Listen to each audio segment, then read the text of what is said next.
BNP বলে যে নির্বাচিত সরকার লাগবে।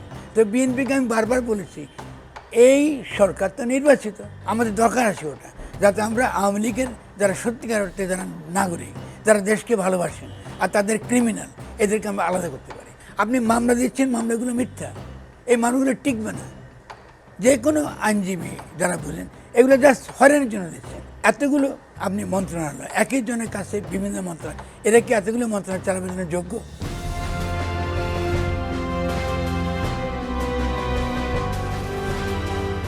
প্রথমত হলো জনগণের যে অ্যান্টি ফ্যাসিস্ট সেন্টিমেন্ট, এটা তো এসে গেছে। আমি যেটা চাইছি এখন সেটা হলো এই জনগণের এই ফ্যাসিবাদ বিরোধী, ফ্যাসিস্ট শক্তি বিরোধী তার যে মনের চিন্তা, তার যে অভিপ্রায়, এটাকে জারি রাখা, এটা আমার দায় এখন। বাংলাদেশের বুদ্ধিজীবী হিসেবে এটাই আমার কাজ এখন। পাশাপাশি অন্যদের সঙ্গে নেগোশিয়েট করা, কারণ আমি তো একমাত্র ব্যক্তি নই যে আমার কথা শুনতে হবে। ফলে যারা বলছেন, ধরুন আজকে হাবিবুল আওয়াল সাহেব গণঅভ্যুত্থান বলতে কুদেতা বুঝেন, ওনার লেখা পড়বেন, আমি লিখেছি ফেসবুকে, উনি গণঅভ্যুত্থান কুদেতা বুঝেন। কিন্তু গণঅভ্যুত্থান মানে হলো এটা জনগণের সার্বভৌম অভিপ্রায়ের প্রকাশ, খুব সিম্পল ব্যাপার, এটা সামষ্টিক অভিপ্রায়। বিএনপি বলে যে নির্বাচিত সরকার লাগবে। তো বিএনপিকে আমি বারবার বলেছি এই সরকার তো নির্বাচিত, কারণ আপনি যখন ভোটাভুটিতে নির্বাচন করবেন, আপনি মেজরিটির ভোটে নির্বাচন করবেন, আর এই সরকার নির্বাচিত সমস্ত জনগণের দ্বারা। তার চেয়ে তো হায়ার অথরিটি এই সরকারের। তো আপনি ইত্যাদি বলে তো বলবে না যে এরা অনির্বাচিত সরকার। এগুলো কিন্তু ফ্যাসিস্টরা বলে, যেহেতু তারা মনে করে নির্বাচন মানে গণতন্ত্র। নির্বাচন মানে গণতন্ত্র না, এটা তো আমি বারবার বলছি। নির্বাচন has nothing to do with democracy. Democracy first and সবার আগে সেটা হচ্ছে তার জনগণের অভিপ্রায়ের উপর সে দাঁড়ায়। We the people of Bangladesh বলে, we the people of USA, we the people of লেটসে ইউরোপ আর ইউএসএ আর ইউকে। তাহলে আমরা এমন একটা গঠনতন্ত্র চাই যেখানে আমরা বলতে পারি we the people of Bangladesh, আমরা বাংলাদেশের জনগণ। এই বাংলাদেশের জনগণ, এই যে আমরা বলছি আমরা, এই জনগণ কিন্তু ফ্যাসিস্ট শক্তি বিরোধী। জনগণের কিন্তু কোনো বিমূর্ত ধারণা না, মানে সকলে জনগণের অন্তর্গত না, কারণ জনগণ লড়াই করেছে ফ্যাসিস্টদের বিরুদ্ধে। ফলে যারা ফ্যাসিস্ট চিন্তা চেতনা ধারণ করে তারা কিন্তু জনগণ না। এখন তাদেরকে যদি আমরা আবার জনগণের মধ্যে অন্তর্ভুক্ত করতে চাই, তার জন্য আমাদের ভিন্ন প্রক্রিয়া লাগবে। সেই প্রক্রিয়াকে নেলসন ম্যান্ডেলা বলেছেন truth and justice commission, reconciliation. আমরা রিকনসিলিয়েশন বলতে পারি রিকনসিলিয়েশন আর রিকনস্ট্রাকশন কাউন্সিল বানাতে পারি একটা, আমাদের দরকার আছে ওটা, যাতে আমরা আওয়ামী লীগের যারা সত্যিকার অর্থে যারা নাগরিক, যারা দেশকে ভালোবাসেন আর তাদের ক্রিমিনাল, এদেরকে আমরা আলাদা করতে পারি। আমরা ডেফিনেটলি আমরা চাই না কোনো আওয়ামী লীগ যারা দেশের নাগরিক তিনি শুধু আওয়ামী লীগ হওয়ার কারণে তিনি এখন হয়রানির শিকার হন। তাহলে রিকনসিলিয়েশন আমাদের অবশ্যই লাগবে। সেই রিকনসিলিয়েশন প্রসেস তো আমাদের প্রথম দিনই করা উচিত ছিল। প্রথম দিনই যদি করতাম, তৎক্ষণাৎ কিন্তু আজকে এই যে গিয়ে দেখা যাচ্ছে বিভিন্ন রাজনৈতিক দলের লোকে বলতেছে বিএনপির কর্মী, আমি জানি না সত্য কি মিথ্যা, আপনার সাংবিধান বলবেন, যে তারা বিভিন্ন পদ দখল করছে, তারা তালিকা দিচ্ছে না। তো তালিকা তো হিটলার দিত, এরা ফ্যাসিস্ট এগুলো করে। আমি কেন তালিকা দেবো? সরকার আছে, সরকার বলবে। আমি বড়জোর সরকারের কাছে যেতে পারি। আপনি মামলা দিচ্ছেন, মামলাগুলো মিথ্যা, এই মানুষগুলো টিকবে না। যে কোনো আইনজীবী যারা বলেন এগুলো জাস্ট হয়রানির জন্য দিচ্ছেন। অথচ দেখেন আমি আয়নাঘর কোথায় এখনও জানি না, আয়নাঘরের কারোর সঙ্গে কারা জড়িত আমি জানছি না, জানি কিন্তু ধরতে পারছি না। আমরা নাম জানি কিন্তু আমি ধরতে পারছি না। কেন ধরতে পারবেন না? আপনি তো গণঅভ্যুত্থান করেছেন। তাহলে এই যে আপনি একটা তামাশা করছেন জনগণের সঙ্গে, এটা করে তো সরকার টিকতে পারবে না। কারণ জনগণ তো কদিন পরেই বুঝবে যে আপনার এতগুলো আপনি মন্ত্রণালয়, একই জনের কাছে বিভিন্ন মন্ত্রণালয়, এরা কি এতগুলো মন্ত্রণালয় চালাবার জন্য যোগ্য? বাংলাদেশে আর কেউ নাই। আপনি যদি মন্ত্রণালয় চালানোটা এখন প্রধান মনে করেন, ধরেন এখন চালাতে হবে ভালো, তাহলে আপনি বাংলাদেশে আর কেউ নাই, একজনের কাছে 4টা 5টা করে মন্ত্রণালয় দিয়ে রেখেছেন। ভাই কি যুক্তি? এর যুক্তি থাকতে হবে তো। এমন লোককে আপনি দিচ্ছেন সে মন্ত্রণালয়ের দায়িত্ব, সেই বিষয়ে তার কোনো অভিজ্ঞতাই নেই, they know nothing about it. তাহলে এটা তো জনের সঙ্গে আপনি তামাশা করতে পারেন না। আপনি তো এই তামাশা করতে পারেন না। আপনি ধরুন ঠিক আছে, আপনি আসিফ নজরুলকে নিয়েছেন, আসিফ নজরুল ওয়াজ এ টিচার, তিনি তো এই গণঅভ্যুত্থানে কেউ নন। তো তিনি কেন আজকে ছেলেদেরকে নিয়ে আগে দেখা করেছিলেন এই সেনানায়কের সঙ্গে। তার কি দরকার ছিল? তার তো কোনো দরকার ছিল না। আপনি পুরো গণ অভ্যুত্থানকে আপনি নিয়ে গেছেন বঙ্গভবনে, কেন নিয়েছেন? Why did you do? তাহলে এই জবাব দিয়ে তো আপনাকে করতে হবে। এবং দেখা যাচ্ছে সমস্ত কিছু বিভিন্ন প্রতিষ্ঠানগুলো তারা দিচ্ছেন, তারা নিয়োগ দিচ্ছেন। কেন? এটা তো গণ অভ্যুত্থান, জনগণের সঙ্গে কথা বলতে হবে। আজকে সাংবাদিকদের যদি আপনি বিএসএসে আপনি কোনো একজন ব্যক্তিকে বসাতে চান, যোগ্য ব্যক্তি তো হতে হবে নাকি? আপনি যার কোনো সাংবাদিক কোনো অভিজ্ঞতা নেই তাকে আপনি বাসাসে বসাই দেবেন, এটা কি হলো? জাস্ট বিকজ সে আপনার পছন্দের লোক। আপনি আজকে বাংলা একাডেমি বলুন বা বিভিন্ন জায়গাতে আপনি বসাতে পারেন না।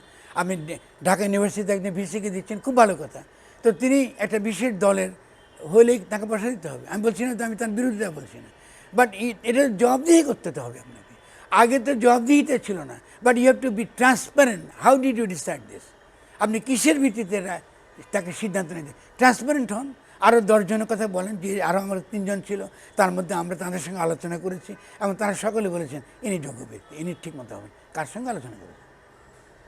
এবং তিনি আবার বলছেন আমাকে লিয়াজো কমিটি নির্বাচন করে। আরে লিয়াজো কমিটিতে জনগণ না, আপনি দেখতে পেয়েছেন? ভয়ঙ্কর ব্যাপার। লিয়াজো কমিটিতে জনগণ না, লিয়াজো কমিটির ছাত্রদের লিয়াজো কমিটি আছে, তারা একটা নাম দিতেই পারে, তাদের নাম দেওয়ার অধিকার আছে, কিন্তু লিয়াজো কমিটির কথা শুনতে হবে আপনাকে। এটা কি বলছে? লিয়াজো, এটা তো গণ অভ্যুত্থান।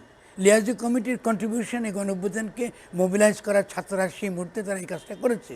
কিন্তু ছাত্রদের তো একটা পর্যায়ে বুঝতে হবে যে তাদেরকেও সমাজের অন্যান্য জায়গার ক্ষেত্রে যারা অভিজ্ঞ, যারা বোঝে, তাদের সঙ্গে পরামর্শ করার ব্যাপার আছে। এটা তো ছাত্রদের রাষ্ট্র চালাতে যাচ্ছি না আমরা এখানে, আমরা ছাত্রদের অভিপ্রায়টা বাস্তবায়িত করতে যাচ্ছি। এই ডিফারেন্স আমাদেরকে করতে হবে। আপনি একটা তরুণ ছাত্রকে আমলাদের সঙ্গে বসিয়ে দিয়েছেন, গাগু গাগু আমলা, ঠিক আছে, ও যতই সৎ হোক, ও যতই ডেডিকেটেড হোক, আমাদের কারচুপি বুঝবে। আমাদের সবচেয়ে বড় সমস্যা হচ্ছে এখন দেখেন জনপ্রশাসন, অ্যাডমিনরা শেখ হাসিনার প্রধান হাতিয়ার, ঠিক আছে? অ্যাডমিনরা কিন্তু সমস্ত কিছুকে নিয়ন্ত্রণ করছে। আপনি কি মনে করেন ওরা এই অ্যাডমিনকে জাস্ট 2-1টা ছেলে নিয়ন্ত্রণ করতে পারবে, ডিল করতে পারবে? এটা তো ঠিক না। তাহলে আমাদের উচিত হবে, এটা আমি ছাত্রদেরকে বলবো, যে তোমাদের উচিত হবে, আমি এটা বলবো না যে তোমাদের পড়ে যাও, নো, ইউ রিমেন ভিজিল্যান্ট, যাতে তোমাদের অভিপ্রায়টা সঙ্গে কোনো বিশ্বাসঘাতকতা কেউ না করে। কিন্তু ইতিমধ্যে তো ঘটে গেছে, তোমাদের অভিপ্রায়ের সঙ্গে তো বিশ্বাসঘাতকতা হয়ে গেছে। যখন তোমরা চুপ্পুর কাছে শপথ নিয়েছো, কেন তোমরা প্রতিবাদ করো নি? কেন তোমরা প্রতিবাদ করো নি? তাহলে এটার দায়িত্ব ছাত্রদেরকে নিতে হবে। ছাত্রদের বলে না আমরা জানি না, আমাদেরকে এটা হয়েছে না, এটা হবে না, কারণ আমাদের মধ্যে তো দুর্মুখরা আছে না, তো আমরা তো তোমাদেরকে ছাড়বো না, আমাদেরকে জবাবদিহি করতে হবে, কারণ আমরা জনগণের পক্ষে কথা বলছি। তো সেই জন্য আমি বলি যে আমাদেরকে প্রত্যেককে সচেতন হতে হবে, অপরের প্রতি আমাদের সম্মান থাকতে হবে, অপরের কথা শুনতে হবে। আমি যতটুকু আমার সীমা, যতটুকু আমার অবদান করার, ততটুকু অবদান দিতে হবে। আমি একজন বুদ্ধিজীবী, আরও যারা চিন্তা করতে সক্ষম, আমি আইন আমার মতো করে বুঝি, বিকজ আমার পলিটিক্যাল আমি আইন পড়ি, ঠিক আছে? হয়তো আমার চেয়ে ভালো একজন আইনজীবী থাকতে পারেন, ঠিক আছে না? অনেকে বলছে ফরাদ ভাই আপনি একজন সংবিধান বাতিল করে দেবেন, এটা কি ঠিক? আমরা তো একটা সাংবিধানিক ধারাবাহিকতা লাগবে। আমি হ্যাঁ, তাতে মানতে রাজি আছি। তার সাংবিধানিক ধারাবাহিকতা মানে উপায়টা খুব সহজ। সংবিধানই আছে যে জনগণের অভিপ্রায়ের পরম অভিব্যক্তি। সংবিধান মানে কি? সেটা জনগণের অভিপ্রায়ের পরম অভিব্যক্তি। তো সংবিধানে তো আছে, তাহলে জনগণের পরম অভিব্যক্তি কী, আসলে আমরা আলোচনা করি, আর বাকিটা বাদ দিই।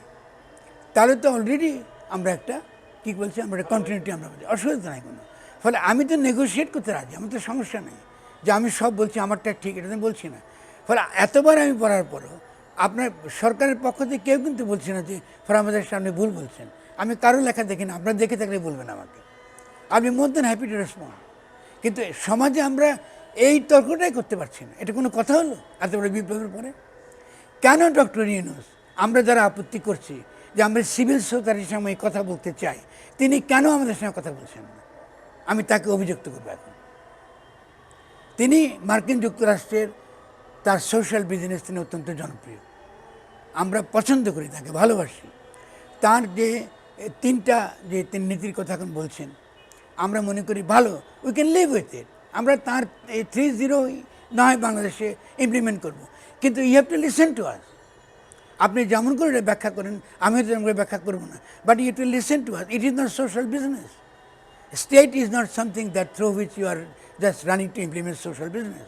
It's a far more complicated issue. ফলে এই যে একটা জটিল একটা প্রতিষ্ঠান, যার একটা লিগ্যাল ভিত্তি লাগে, যার একটা রাজনৈতিক ভিত্তি লাগে, এটাকে তো ইগনোর করলে চলবে না, কারণ তার সঙ্গে বিভিন্ন শক্তি জড়িত, তার মধ্যে নানান বিপদ জড়িত, বিভিন্ন দিক থেকে বিপদ আসছে। প্রথম দিন থেকে একটার পর একটা আপনি প্রতি বিপ্লবী চেষ্টা হচ্ছে, আমি যেটাকে বলি সাংবিধানিক প্রতি বিপ্লব ঘটে গেছে, চেষ্টা হচ্ছে। লাস্ট দেখেছেন আপনারা আনসারদের ঘটনাটা দেখেছেন, ছাত্ররা এসে আনসারদেরকে তাড়াতে কেন?